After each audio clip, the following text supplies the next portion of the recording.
ሰበር መረጃዎች ደርሰውናል። ጠቅላዩ በአሁኑ ሰዓት በታሪካቸው እጅግ ፈታኝና ውስብስብ በሆነ የእሳት ቀለበት ውስጥ ይገኛሉ።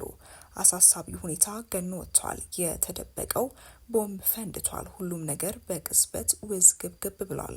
አሁን ላይ ጠቅላዩ የከበባቸውን የጠላት ቀለበት ለመበጠስ የሚወረውሩት እያንዳንዱ የፖለቲካና ወታደራዊ ቁማር ኢትዮጵያን ወደማትወጣው አዘቅት የመክተት የሞት ሽረት ውሳኔ የሚጠይቅ ሆኗል። ታዲያ ጠቅላዩ በዚህ ጉዳይ ውሳኔያቸው ምንድን ነው? መዲናችን አዲስ አበባ ከሰሞኑ እያስተናገደች ያለችው ከባድ ክስተት፣ በቀላሉ ሊታለፉ የማይችሉ አወዛጋቢ ሁነቶች፣ የፖለቲካውን ጠረጴዛ የገለበጠውና እውነታውን ያፈነዳው ፖለቲካዊ ቦምብ በኢትዮጵያ በድብቅ እየተደረገ ነው የተባለው ጉዳይ በመዲናዋ የሰፈሩትን ሁሉ አስደንግጧል። በአዲስ አበባ ለመሰንበት ጓዛቸውን ጠቅልለው የመጡ ሁሉ እንዲደነግጡ ያደረጋቸው ያልጠበቁት የማስጠንቀቂያ ዜና ቀውሱን ወደ አዲስና እጅግ አደገኛ ምዕራፍ ያሸጋገረው ድንገተኛ እውነት መዲናዋን አዲስ አበባን ከባድ ውጥረት ውስጥ ያስገባት ይህ ጉዳይ ከኢትዮጵያም አልፎ በዓለም ደረጃ መነጋገሪያ ሆኗል። በዚህ አያያዙ ውጥረቱ የሚረግብ አይመስልም። በአዲስ አበባ የተነሳው እሳት ከመስፋፋቱ በፊት አንድ ነገር ሊባል ይገባል። በመዲናው አዲስ አበባ የነገሰው ውጥረትን በተመለከተ ያዝንላችሁ መረጃ አለ። የዶክተር አብይ የሞት ሽረት ቁማር ከኤርትራ ጦርነት ስጋት በላይ አስፈሪ ሚስጥር ተዘርግፏል። ለመንግስት የተሰጠ ከባድ ማስጠንቀቂያ። ይህንን ጉዳይ ሰፋ አድርገን በዝርዝር የምንመለከት ሲሆን በሌላኛው ጉዳያችን ደግሞ አሁን ላይ እጅግ እያነጋገረ የሚገኝ ጉዳይ አለ። ይህም ጉዳይ ቲክቶከሮቹን በተመለከተ ነው። ቲክቶከሮቹ በየግላቸው እያሰራጩት ያለው መረጃ እጅግ እያነጋገረ የሚገኝ ሲሆን በርካቶችን በጉዳዩ ላይ ሀሳባቸውን እየሰጡ ይገኛል።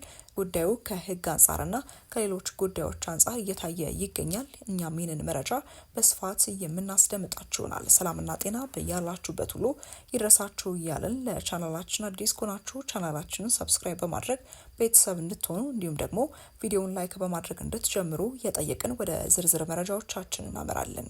ወደ አስቀደምንላችሁ ጉዳያችን ስናመራ የዲፕሎማሲው መዲና አዲስ አበባ በዚህ ሳምንት የዓለም አቀፍ ፖለቲካ እምብርት ብቻ ሳትሆን የአፍሪካ ቀንድን የለውጥ አውሎ ንፋስ የምታስተናግድበት ወሳኝ ምዕራፍ ላይ ትገኛለች። ቦሌ ዓለም አቀፍ አውሮፕላን ማረፊያ የሀያላን ሀገራት መሪዎችና መልእክተኞችን እያፈራረቀ ሲያስተናግድ በቤተ መንግስቱ አዳራሾች የሚደረጉ የውይይት አጀንዳዎች ግን ከወትሮ የተለዩ እጅግ በጥብቅ ሚስጥር የተያዙና የቀጠናውን የሰላምና የጦርነት እጣ ፈንታ የሚወስኑ መሆናቸው ግልጽ እየሆነ መጥቷል።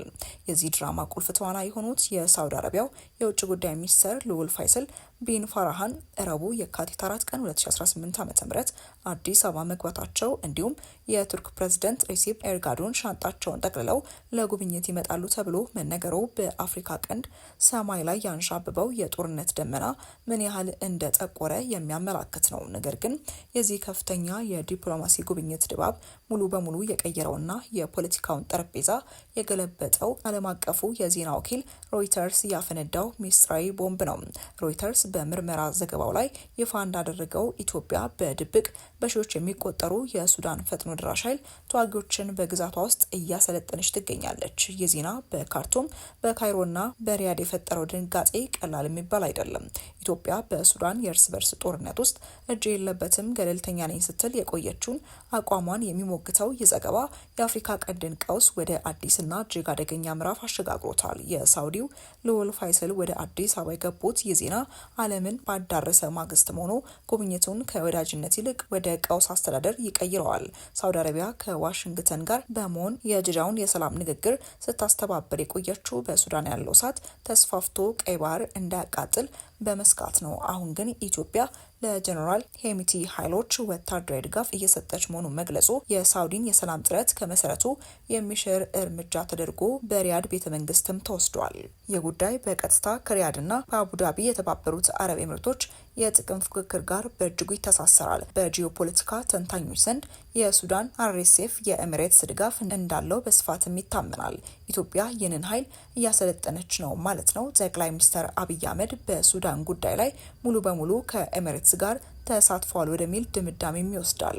ሳውዲ አረቢያ ደግሞ የቀይ ባህርን ደህንነት ለኤምሬትስና ለተላላኪዎቿ ብቻ አሳልፋ መስጠት አትፈልግም። የሉል ፋይሰል አዲስ አበባ መምጣት ይህንን የኢትዮጵያና የኤሚሬትስ ወታደራዊ ጥምረት ለመበተን ወይም ቢያንስ ኢትዮጵያ በሱዳን ጉዳይ ላይ ያላትን አቋም እንድታለዝብ ለማድረግ የታለመ ስልታዊ የአጸፋ እርምጃ ነው። ሳውዲ የኢትዮጵያን የኢኮኖሚ ተደላላይነት እንደ መሳሪያ በመጠቀም አዲስ አበባን ከኤሚሬትስ ጉያ በማውጣት በቀጠናው የተመጣጠነ የኃይል አሰላለፍ ለመፍጠር እየጣረች ትገኛለች።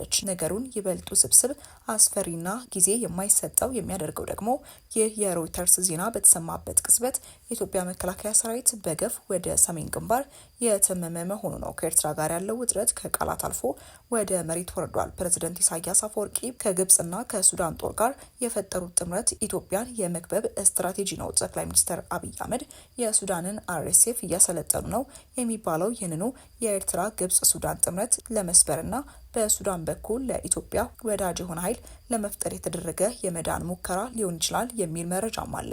ኢትዮጵያ በሰሜን ከኤርትራ ጋር ጦርነት ቢገጥማት በምዕራብ በኩል በሱዳን ድንበር በግልጽ የሚተባበራትና ጀርባዋን የሚጠብቅላት ኃይል ያስፈልጋታል። የሮይተርስ ዘገባ እንደሚያመላክተው አዲስ አበባ ይህንን ካርድ ለመጠቀም የወሰነች ይመስላልም ይላል። በዚህ ሁሉ የጦርነት ውጥረት ውስጥ የቱርክ ፕሬዝዳንት ኤርዶጋንና የሳውዲ ልዑል ወደ አዲስ አበባ የሚተሙት እሳቱ ከመስፋፋቱ በፊትም ለማጥፋት ነው። ቱርክ ለኢትዮጵያ ድሮን የምታቀርብ፣ ለሶማሊያ ደግሞ የባህር ኃይል ጥበቃ የምታደርግ ባለሁለት ቢላዋ ተጫዋች ናት።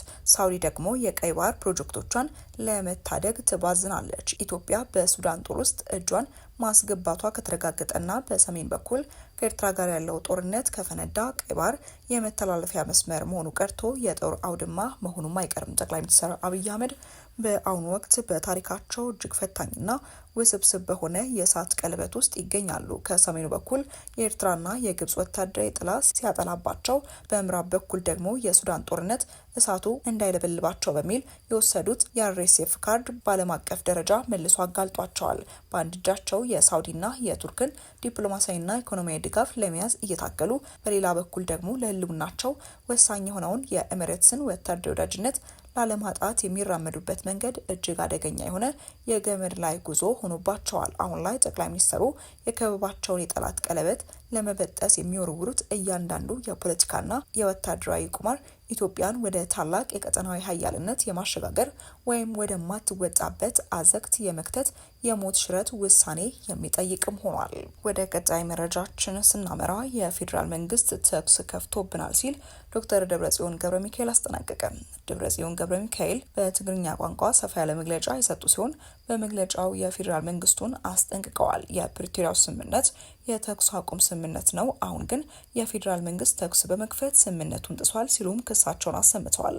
አያይዘውም የሰላም ጥሪው ከተረጋገጠ ማንም የትግራይ ተወላጅ ዝም አይልም ሲሉም ተናግረዋል። ከ40 ደቂቃ በላይ በፈጀው መግለጫቸው አብዛኛው ደቂቃ በፌዴራል መንግስት ላይ ትችትና ወቀሳ ላይ ያተኮረ ስለመሆኑም ተገልጿል። ወደ ቀጣይ መረጃችን ስናመራ በቲክቶክ መድረክ ጃኒ በሚል ስም የምትታወቀው ስመኝ ገብሩ ከታዋቂው የቲክቶክ ተጽዕኖ ፈጣሪ ጆን ዳንኤል ጋር በነበራት ድብቅ ግንኙነት ውስጥ ለዓመታት የደረሰባትን አካላዊና ስነ ልቦናዊ ጥቃት ይፋ አድርጋለች። ጃኒ ይህንን የገለጸችው ከትላንት በስቲያ ምሽት ላይ አካውንቷ በድንገት መዘጋቱን ተከትሎ ባስተላለፈችው መልእክት ነው። ጃኒ እንደገለጸችው ከጆን ዳንኤል ጋር የነበራቸው ግንኙነት ለህዝብ ይፋ ባይደረግም በውስጥ ግን ከፍተኛ ስቃይ ሲደርስባት እንደነበር ገልጻለች። አሁን ከአዶናይ ጋር በፍቅር ግንኙነት ላይ እንዳለች የሚናገረው ጃኒ ባሰራጨችው ቪዲዮ ጆን ዳንኤል በጣም ነበር የሚመታኝ፣ በጣም ነበር የሚያሰቃየኝ ስትል የገለጸች ሲሆን በክርክራቸው ውስጥ የደረሰባትን ጥቃቶችም ስክሪንሻት በማድረግም አሳይታለች። ከኔ ጋር ከተለየሽ አጠፋሻለሁ፣ ከቲክቶክ ትጠፊያለሽ፣ ላይቭሽን አዘጋለሁ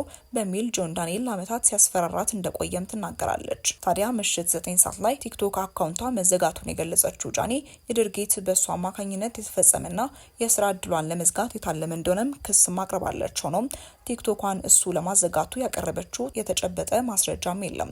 ጃኒ አክላም ይህ በደል እየደረሰባት መሆኑን የጆን ዳንኤል እናት፣ እህቱና መላው ቤተሰቡ እንደሚያውቁና እሷ ግን ቤተሰቦቿን ለማስተዳደር ስትል ችላ ስታሳልፈው እንደቆየች በቁጭት ገልጻለች። እኔ የምኖረው ለቤተሰቦቼ ነው፣ ድራማ አልፈልግም፣ በቃ እንዲያልፍልኝና እንድትረዱኝ ነው የምፈልገው ስትል ነው የተማጸነችው። ይህንን ጉዳይ ተከትሎ ታዲያ በርካቶች በርካታ መረጃዎችን እያሰራጩ የሚገኝ ሲሆን ጆን ዳንኤልም የድምጽ ማስረጃ አለኝ በማለት ለጉዳዩ ምላሽ በመስጠት መረጃውንም አጋርቷል። መረጃውም እጅግ እያነጋገረ ይገኛል። ወደ ተመልካቾቻችን እናንተ ስለዚህ ጉዳይ ምን ትላላችሁ?